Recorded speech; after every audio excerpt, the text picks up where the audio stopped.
Oke guys, welcome back to Daily Charting with Toshi, di mana kita akan daily chart your favorite cryptocurrencies. Dan sekarang kita masuk ke DCWT sesi kedua, di mana di sesi kedua ini kita akan lebih fokus ke pembahasan komen dan charting altcoins. Tetapi sebelum kita masuk ke sana, reminder penting, malam ini masih ada 2 data penting.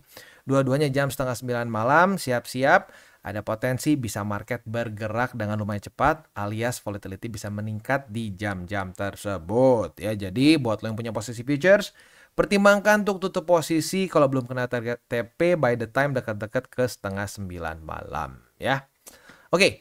Itu untuk minggu ini ya. Basically minggu ini beres di hari Jumat ini. Sisanya kita akan lebih fokus ke TA untuk hari Sabtu dan Minggu.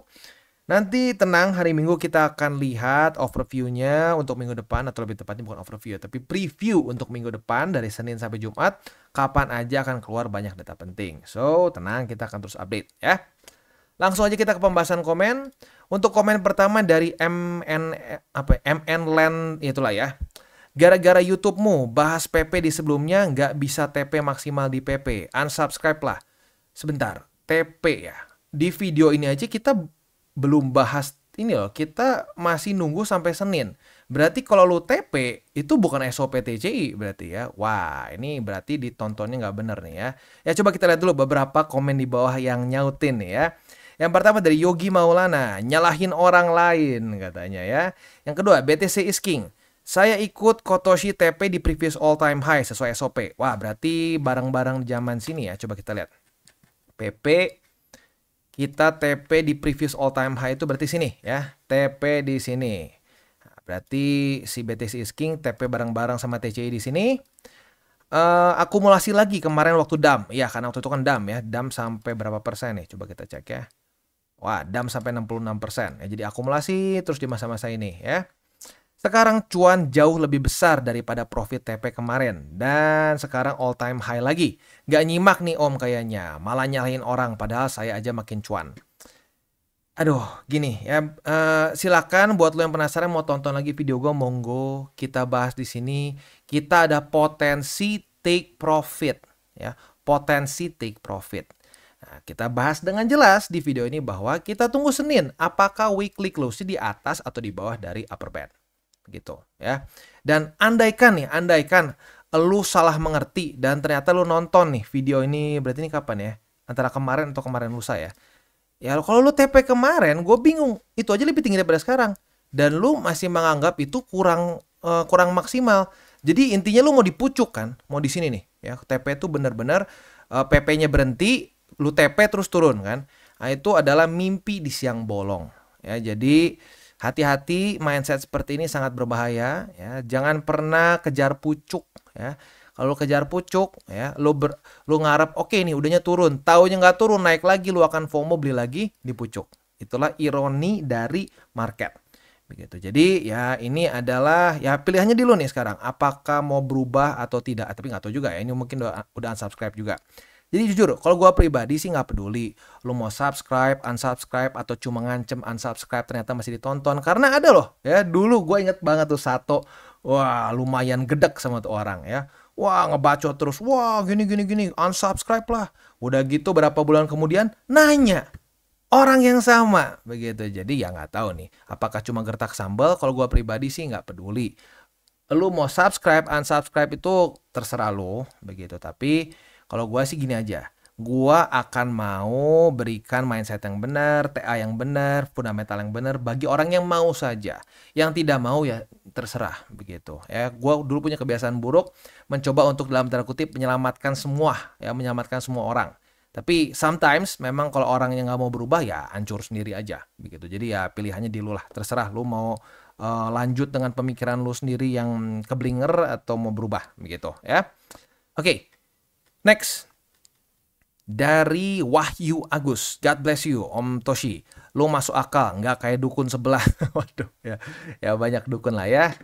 Ya jadi lucu ya sebenarnya ya, banyak yang merasa kayak mayoritas banyak terbantu, tapi ya di waktu bersamaan akan selalu ada orang yang tidak puas, pengen dapat pucuk begitu. Ya nggak ngerti lah. Ya memang kadang-kadang mungkin orang baru masuk market kali ya, berharap market itu adalah tempat cepat kaya ya. Yang pertama, yang pertama, ini gara-gara lihat satu nih ya, dari Bro Rashid ya. Makasih banyak Bang atas jawabannya. Next saya mungkin akan fokus di BTC dan pekerjaan. Oh, ini Bro Rashid tuh kalau nggak salah yang ini ya, yang DCA murni. Yang nanya mendingan DCA murni BTC aja atau BTC Ethereum ya.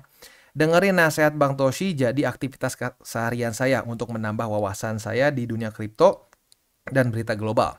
Gak bikin FOMO, selalu mengingatkan 3 golden rule. Garis bawah 3 golden rule. Ini sangat membantu saya. Sekali lagi terima kasih Bang Toshi dan rekan. Sehat selalu, jangan lelah memberi edukasi kepada kami kaum awam. Salam. Mantap ya. Semoga bisa terus konsisten. Dan ya mungkin pesan gue satu aja. Nanti by the time liquidity besar, jangan sampai tergoda begitu. Jangan sampai tergoda dengan misalkan ya berbagai macam hal yang bikin lo jadi coba kita geser-geser dikit ya, lalu kita masukin semua ke altcoins yang lo nggak tahu. Jangan ya, stick with your plan. Begitu lo udah punya plan, pengen DCA murni, BTC Ethereum, pengen untuk jangka panjang 10-15 tahun ke depan buat pendidikan anak, fokus di situ ya. Jangan sampai terpengaruh dengan orang lain bilang A, B, C, D atau apapun juga ya. Setiap orang punya trading plan-nya masing-masing. Jangan mau terintimidasi, jangan sampai mau dibikin nafsu untuk mengambil risiko berlebih yang tidak sesuai dengan plan kita ya. Next dari Mrs. Kardila.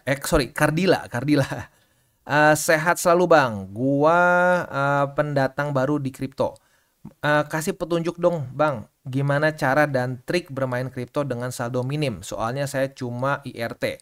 Wah mantap nih ya. Jadi udah lengkap nih di TCI. Ada IRT, lalu ada Juragan Kos, ya, lalu ada kemarin OB, ada kuli bangunan, semua lengkap di TCI. Yang satu hal yang sama sama-sama pengen belajar. Nah, sebenarnya gini ya, minim, besar itu semua subjektif begitu. Jadi kalau menurut gua yang paling penting adalah lu targetnya mau apa dulu begitu. Apakah lu pengen lu pengen belajar lebih dalamnya tuh sampai ngerti TA fundamental, atau lebih ke ya gue pengen ikut tren besar aja. Kalau ikut tren besar aja, gue sarankan DCA murni BTC gitu. Kalau benar-benar nggak TA gue bingung Bang, fundamental bingung Bang, udah coba berkali-kali bingung, gue sarankan DCA pure di BTC aja begitu ya. Ya kalau mau sambil pelan-pelan belajar, nanti di cycle selanjutnya baru pakai cara TA, monggo ya, bisa nonton terus DCWT ya. Tapi kalau misalkan sekarang masih bingung, ya mendingan pure DCA murni saja di BTC. Kita sudah bahas ya, itu benar-benar tergantung lu, pokoknya asalkan dananya dingin, lu tinggal pecah-pecah aja berapa kali begitu. Misalkan gue pengen seminggu sekali, per 2 minggu sekali, per sebulan sekali beli BTC, harganya berapa, sebesar apa, terserah ya, terserah lu mau 100.000, mau 10.000 ya. Kalau 10.000 mungkin beberapa exchanger nggak bisa ya, tapi ya terserah mau berapapun dananya, asalkan kena minimum dari exchanger tersebut ya. Sisanya ya udah ya, tinggal terus aja konsisten begitu ya. Next dari Richie 5 ya. Mak Toshi, saya baru nemu channel ini, channel Mak TCI sejauh ini. Channel TCI yang paling realistis. Jadi tahu sebelum masuk market semua harus ada SOP, nggak boleh pakai perasaan. Alhamdulillah terselamatkan, jadi ngerasain growth. Terima kasih ilmunya Mak Toshi, sukses selalu. Semoga kalau udah sukses tetap realistis, nggak cuma jualan kelas. Ya dong ya, enggak lah, kita nggak tertarik jualan-jualan keras gitu ya. Kalau mau ngomong, udah banyak yang nanya, Bang buka kelas, Bang buka VIP nggak? Nggak, kita nggak buka kelas, nggak buka VIP ya. Kita semua for free, semua for free, karena ya gue udah ngerasain sendiri nggak enaknya dipalakin buat kelas zaman dulu ya, dipalakin segala macem lah ya. Jadi gue pengen benar-benar ya berbagi aja, tabur tuai. Pokoknya lu menabur hal baik akan menuai hal yang baik juga gitu. Itu gue rasakan pribadi. Jadi ya, dan gue pribadi pun sekarang ngerasa ya, dengan gue menabur hal baik yang memberikan ilmu secara gratis di sini, banyak yang merasa bermanfaat. Itu ada lagi gue menabur berbagai macam hal baik, nggak harus dari YouTube, bisa dari berbagai macam aspek kehidupan begitu. Jadi ya salam tabur tuai lah ya. Oke. Next dari Ade Winoto, coba dari dulu ketemu channel lu Bang, mungkin gua udah cuan banyak, haha. Ya kalau mau ngomong kayak gitu dari dulu juga gua mungkin bisa berpikir, wah coba kok dari dulu gua nggak terlalu nafsu ya, nggak terlalu kebawa sama altcoins waktu di 2016. Jadi ya nggak apa-apa lah. Yang penting lu nggak perlu dulu boncos-boncosan begitu ya. Minimal sekarang kan udah tahu nih ya, udah tahu gimana cara berpikir yang tepat di market. Nah, tinggal diimplementasikan saja ke SOP trading lo, ke trading plan lo, dan seterusnya ya. Next, dari Wahyu Yosef. Bentar lagi nabi-nabi palsu ngomong, udah nih paten nih bang, altcoin season, altcoin season ya. Ya apa namanya gini ya, untuk altcoin season ini jujur gue pribadi lihat dengan mata kepala gue sendiri gitu, terutama di nggak tahu kenapa ya, banyak di thread sama di X ya, itu banyak banget yang pokoknya setiap kali Bitcoin dominance turun ya, turun dikit aja, turun dikit udah nih paten altcoin season, tiap kali di sini iya, di sini iya, di sini iya, pokoknya setiap kali ada penurunan yang lumayan dari Bitcoin dominance langsung keluar tuh dari guanya. Kali ini bener. Ingat ya, itu semua ya, altcoin season itu datangnya karena liquidity. Cara paling gampang untuk melihat liquidity atau ya visualisasi liquidity mulai masuk ke market adalah balance sheet yang mulai naik. Ya, selama ini belum naik, kecenderungannya Bitcoin akan mendominasi. As simple as that ya. Tentunya selain dari itu juga interest rate ya. Kalau interest rate juga lanjut turun, nah, itu akan membantu. Jadi interest rate lanjut turun, balance sheet lanjut naik. Nah, ini mulai bersilangan, disitulah altcoin season akan mulai bisa terjadi. Lihat nih, nyilang kan? Udah nyilang apa? Altcoin season. Gitu. Itu pun ada transisinya ya, nggak langsung, langsung, wow altcoin season. Nggak. Ada waktu dulu, pelan-pelan jatuhnya. Gitu ya. Tapi selama masih begini, ini kan literally kebalikan 2021. Janganlah percaya sama nabi-nabi ya, nabi-nabi palsu yang teriak-teriak, wah lu beli begini langsung berapa miliar. Ya mungkin kalau di game bisa lah ya, tapi dunia nyata sih aduh realistik lah ya. Makanya pakai data, fakta, dan statistik. Kalau nggak pakai 3 hal itu ya jadi kacau ya. Oke, selanjutnya dari apa nih? Rudai kali ya. Bang Toshi mau nanya, misalkan semua orang bermain di spot, apa yang akan terjadi? Apakah harga akan pump terus? Sebenarnya future itu dibuat untuk apa? Apakah untuk penstabilan harga market? Misalkan saya di DCA BTC di 85.000, kemudian harga naik ke 90.000, kemudian harga kembali lagi ke 65.000, apa saya harus double DCA di 85.000 atau DCA nunggu di bawah 85.000? Ditunggu cara TP terbarunya bang. Terima kasih TCI. Ini ada beberapa pertanyaan ya. Jadi yang pertama, spot. Kalau semua spot, apakah akan pump terus? Enggak ya. Futures market itu bisa dibilang ya, gue lupa lah tepatnya di tahun berapa. Tapi kalau kita ngomong 1900 awal ya, arguably belum ya kalau sampai ada pun itu masih belum sebesar sekarang ya. Jadi futures itu awalnya didesain untuk apa?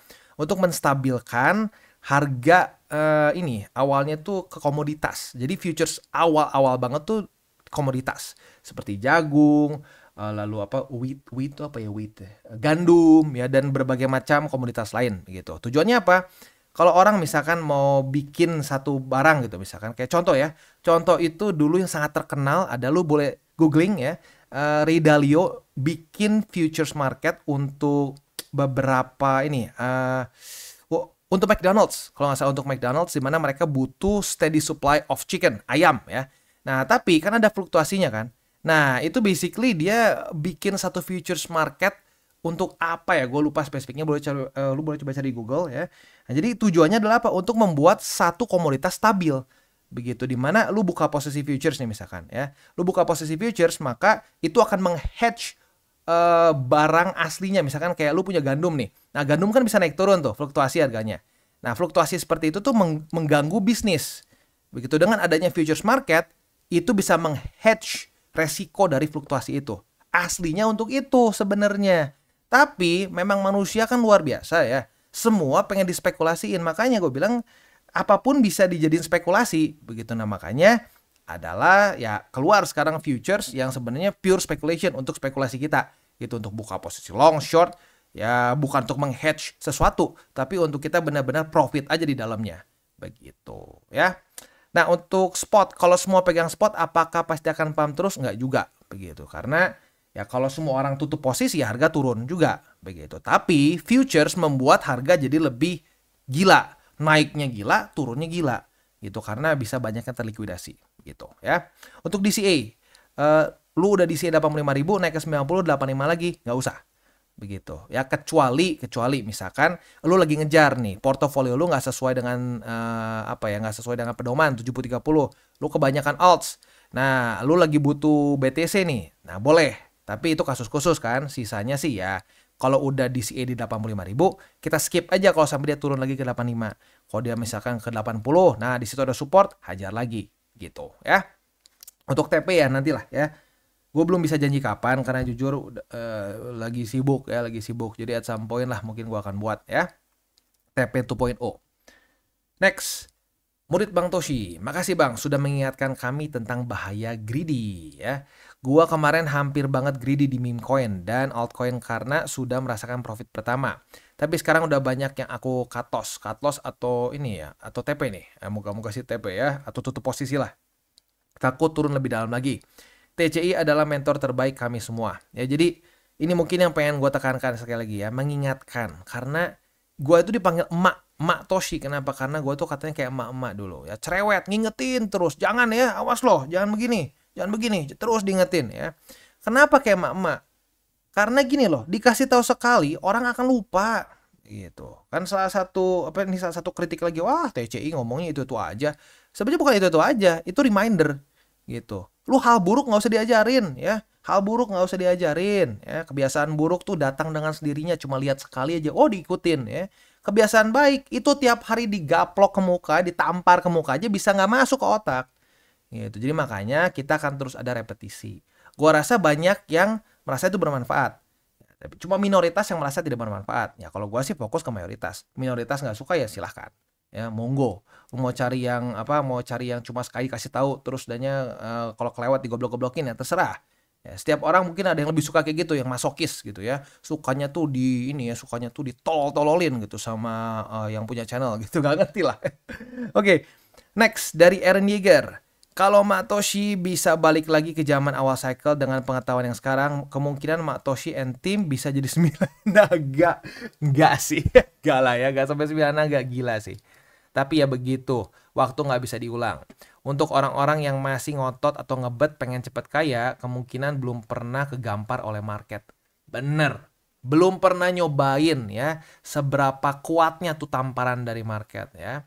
Kalau saya udah cukup rasain dan mending pakai cara TCI, lebih aman, tentram, damai, lahir batin. Ya, jadi kalau gua rasa keluarga TCI ini sangat banyak orang-orang yang sudah merasakan tidak enaknya dihajar market.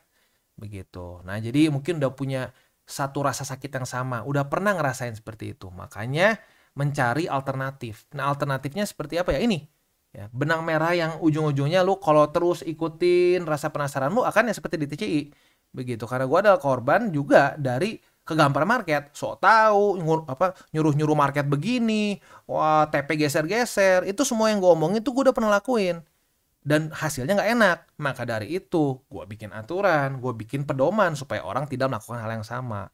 Begitu ya. Ya amin lah ya, nggak usah 9 naga lah ya. 1/10-nya 9 naga aja gue udah happy banget ya.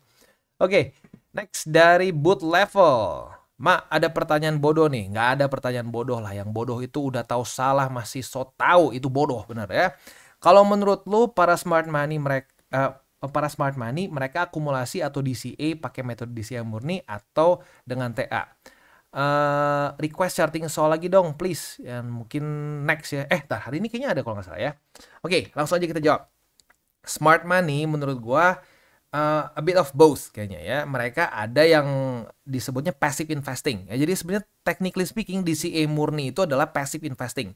Dan passive investing ini bukan cara investasi yang mungkin lo mikir, oh ini kurang pinter makanya passive investing. Oh enggak, serius banyak orang-orang pinter yang udah fokusnya passive investing aja. Karena dia tahu timing the market tuh futile menurut mereka ya. Nah ya kayak contohnya Schwab ya, si Charles Schwab ya, dia itu salah satu orang yang luar biasa ini ya, dianggap ya bukan pemain kecil lah di dunia traditional finance, tapi dia sangat mengencourage orang, apalagi untuk everyday people, untuk passive investing. Jadi some smart money itu tetap melakukan DCA murni. Nah tetapi kita nggak bisa tutup mata juga pada faktanya seringkali ya bottom dari cycle, lalu cycle top dari ya cycle itu ada pengertian TA-nya itu ada resisten tertentu begitu. Jadi ya menurut gua a bit of both begitu. Ada yang DCA murni atau ya mungkin kalau untuk TradFi-nya dan lebih ke bukan ke kripto ya, itu seringkali disebut sebagai passive investing ya.